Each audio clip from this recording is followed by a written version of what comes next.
Ndakuramukije kaze mu kiganiro ukwigisha kuzima, ikiganiro kigufasha gutahura ijambo ry'Imana.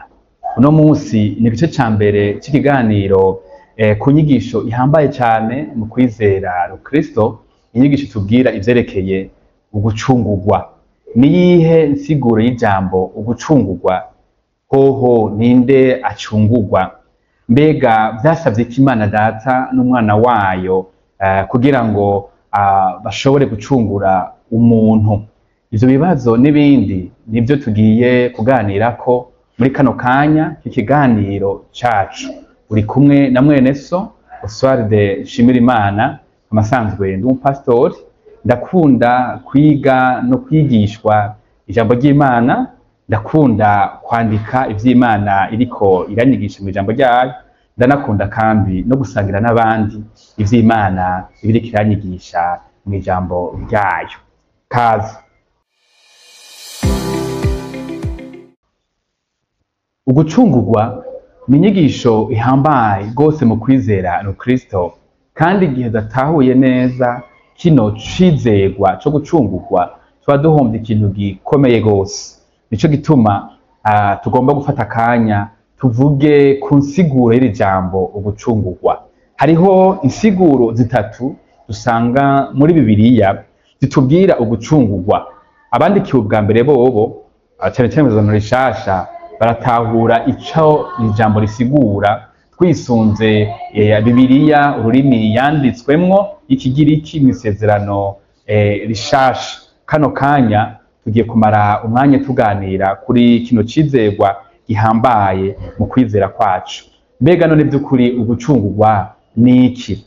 Insiguro ya mbere yerekeye ugucungurwa nuko ugucungurwa nukurihirwa igiciro casabwa kugira ngo urekugwe.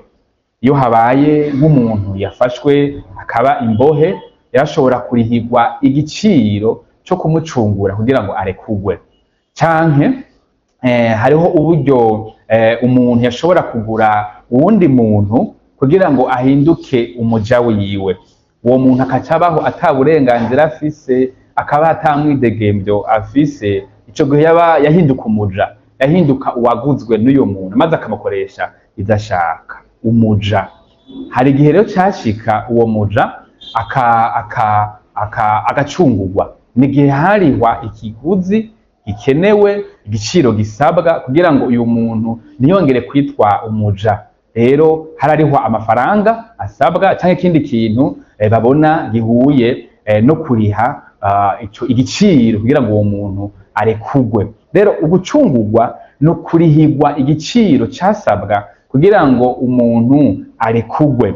Yesu Kristo yaragucunguye, bisigura yuko yarishe ikiguzi c'ivyaha vyawe kugira ngo urekugwe, kugira ngo agucungure. Kandi ikiguzi yarishe ni amaraso yiwe yasheshe ku bwawe. Usomye Muzeshuro Yohana ica 5 ku murongo w'9, Bibiliya ivuga ngo baririmba indirimbo nsha bati birakubereye kwabira igitabo no kumena ikimatanije, kuko wishwe ugacungurira Imana aho mu miryango yose no mu ndimi zose no mu moko yose no mu mahanga yose, ubacunguje amaraso yawe. Yesu Kristo yacunguriye Imana amahanga yose kubw'amaraso yiwe, ngo ubacunguje amaraso yawe. Nico kiguzi Yesu Kristo yarishe kugira ngo wewe nanje Yesu Kristo aducungure. Usomye igice ca mbere c'Abikorinto ca 6 murongo wa 20 havuga ngo kuko mwaguzwe igiciro, nuko rero mushimishe Imana, nuko rero mushimishe Imana mu mibiri yanyu. Vy'ukuri bitwereka yuko Kristo yatuguze igiciro, kuko mwaguzwe igiciro. Hari ikiguzi yari yatanze, hari igiciro yatanze, niki n'amaraso yiwe. Vy'ukuri nindacungurwa n'umuntu, umuntu n'umunyabyaha. Kuva Adamu na Eva bacumuye, umuntu yisanze ari munsi y'uburake bw'Imana kubw'ivyaha vyiwe. Kandi ntiducumura kubera dukuze, ducumura kubera twavukanye kamere y'icyaha, kandi ingero y'icyaha ni urupfu. Bisigura ngo gutandukana n'Imana ibihe vyose. Sonye muri Yesaya 53 ku murongo wa 5 niho havuga ngo yamara yacumitiwe ibyaha, yacumitiwe ibyacu bicumuro, yajanjaguriwe ibyacu bigaba bitanyo. Igihano kituronkesha amahoro cabaye kuri we, kandi imishagu yiwe niyo idukiza. Mwene data, Yesu yaje mw'isi ngo agucungure, ariha ikiguzi gikwiye c'amaraso yiwe kugira ngo wewe urekugwe. Iyo niyo nsiguro ya mbere itubwira ivyerekeye gucungurwa, ni ukuvuga kurihigwa igiciro casabwa ngo umuntu arekugwe. Insiguro ya kabiri yo gucungurwa itubwira ko ugucungurwa no kuvanwa munsi yo kuganzwa. Iyumvire wa muntu yari umuja, yarihiwe igiciro kibereye kugira ngo arekugwe, yaca avanwa munsi y'ububasha bw'uwo muntu yamuguze. Insiguro hano tuvuga vyerekeye gucungurwa ni igihe umuntu avanwa munsi y'ububasha kanaka. Yesu Kristo yaragucunguye mwene data, bisigura yuko yaje mw'isi kugira ngo agukure munsi y'ububasha bw'icaha bw'ivyagezwe na Satani. Usonye mu Bigalatiya igice ca 4 ku murongo wa 4 n'umurongo wa 5 havuga ngo maze igihe gikwiye gishitse Imana ituma umwana wayo yavyawe n'umugore kandi yavutse aganzwa n'ivyagezwe ngo acungure abaganzwa n'ivyagezwe biduheshe gucika abana bayo. Vy'ukuri ninde yacunguwe? N'umuntu w'umunyabyaha ari munsi y'ububasha bw'icaha, ari munsi y'ububasha bw'ivyagezwe, ari munsi y'ububasha ya Satani. Mugabo Yesu Kristo yaje ngo agucungure. Bisigura iki? Yaje ngo agukure munsi y'ubwo bubasha bw'icaha bw'ivyagezwe na Satani. Nagira nkubwire yuko ni muri Yesu wenyene turonka izi nkomezi zo kunesha ivyaha, kuko igihe twizeye Yesu Kristo, mpwemu yera araza akagerera muri twebwe maze akadushoboza kunesha ivyaha. Iyo niyo nsiguro ya kabiri itubwira ivyerekeye ugucungurwa no gukugwa munsi y'ububasha kanaka, munsi y'ukuganzwa. Insiguro ya gatatu itubwira ugucungurwa, itubwira ko ugucungurwa ni uguhabwa umwidegemvyo, ni uguhabwa uburenganzira. Iyumvire wa muntu yari umuja, yarihigwa igiciro kibereye kugira ngo arekugwe, hanyuma agakugwa munsi y'ububasha bw'uwamuguze. Mbega habasigaye iki? Habasigaye yuko ahabwa umwidegemvyo, ahabwa uburenganzira, agakugwa munsi y'ubwo bubasha maze akidegemvya, agahitamwo uwundi muntu akorera kumbure, mugabo abari mu mwidegemvyo.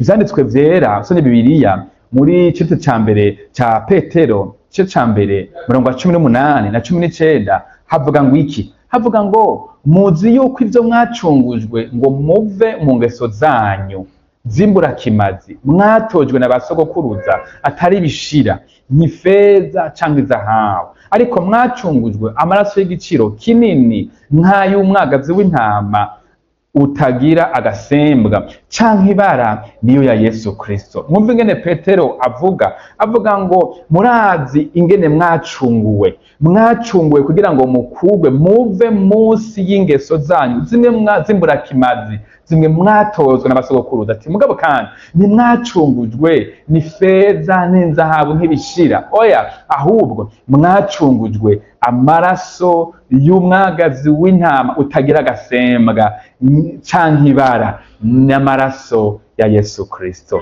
Yesu Kristo niwe ncungu yacu, niwe yitanze, ari ikiguzi kibereye, maze adukura munsi y'ububasha bw'icaha, aduha umwidegemvyo. Ano majambo atatu asigura ugucungurwa mu ijambo ry'Imana niyo aduha igicapo cuzuye kandi gitomoye kuvyerekeye ugucungurwa. Ku vy'ukuri agakiza ni ku buntu kuri twebwe, muga vy'ukuri vyasavye Imana Data n'umwana wayo ikiguzi gihambaye, ikintu gihambaye. Ku Mana Data vyayisavye kurekura umwana wayo ikamutanga akaza mw'isi agahinduka umuntu. Mugabo kandi kuri Yesu Kristo vyasavye gutanga ubuzima bwiwe, asesa amaraso yiwe kugira ngo tubone ugucungurwa. Urashobora kuba warakijijwe, ni vyiza gose, warukwiye kwamushima Imana kuri ubwo buntu butangaje Imana yakugiriye, kandi urakwiye gufata ingingo ukiyemeza gukorera Imana udahiga imanze kubw'ubuntu Imana yakugiriye. Mbega by'ukuri dukorera Imana kubera iki? Ntidukorera Imana kubera ko ntidukorera Imana kugira ngo ducungurwe, ntidukorera Imana kugira ngo turonke agakiza, ntidukorera Imana kugira ngo twemerwe n'Imana, ahubwo dukorera Imana kuko twacunguwe, kuko abizeye Yesu Kristo bose Imana yarabemeye. Nico gituma dukorera Imana kubw'icubahiro cayo. Nimba utarahakaze Yesu Kristo mu bugingo bwawe, nagira nkwibutse yuko Imana iragukunda, niyo yakuremye kandi yarungitse Yesu Kristo mw'isi kugira ngo aze agucungure, arihe ikiguzi kibereye, igiciro kibereye amaraso yiwe, maze akuvane munsi ububasha bw'icaha n'ivyagezwe na Satani, hanyuma aguhe kwidegembya. Mbega by'ukuri wumva uyu munsi wifuza guha ikaze Yesu Kristo mu mutima wawe ngo abe umwami n'umukiza w'ubugingo bwawe? Niba ubyifuza, urashobora kunyandikira kuri zino nimero ziri ngaha munsi, nanje ndashobora kuganira nawe nkagufasha gutahura ivyerekeye kwakira Yesu, guha ikaze Yesu mu bugingo bwawe. Uhoraho aguhezagire.